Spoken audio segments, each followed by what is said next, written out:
ও বে আমাক আটকাই দিলে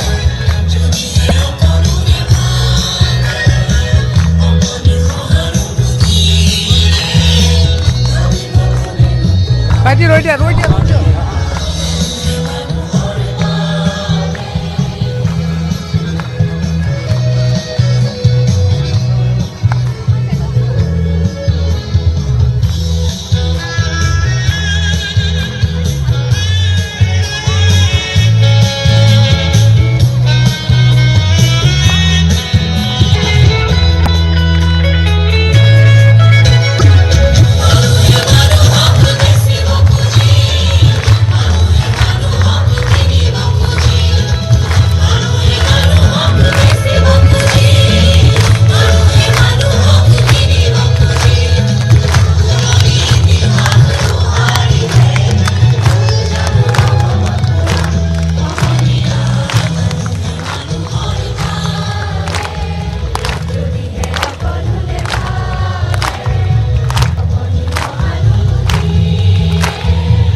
বাৰ্ষিকী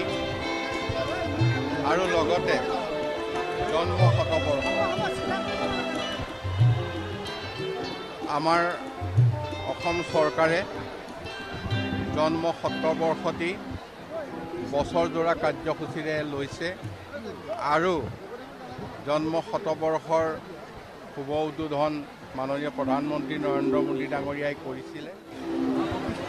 আৰু আমি গোটেই ৰাজ্যজুৰি বিভিন্ন কাৰ্যসূচী গোটেই বছৰটো আছেই তাৰ বাদেও আমাৰ ওচৰৰ ৰাজ্য অৰুণাচল মেঘালয় বম্বে দিল্লী কলিকতা সকলোকে আমাৰ জন্ম শতবৰ্ষ উদযাপনৰ বছৰজোৰা কাৰ্যসূচী লৈছোঁ আৰু তাৰ মাজতে আমাৰ এই চতুৰ্দশ মৃত্যু বাৰ্ষিকী গতিকে যিজন ব্যক্তিৰ জাতিটোলৈ যিখিনি দি গ'ল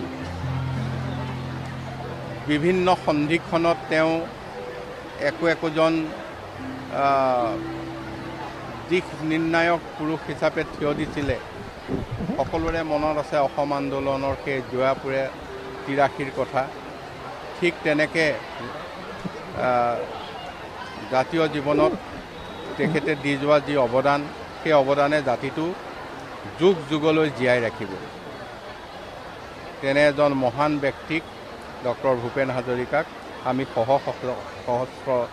শ্ৰদ্ধা জনাইছোঁ প্ৰণাম জনাইছোঁ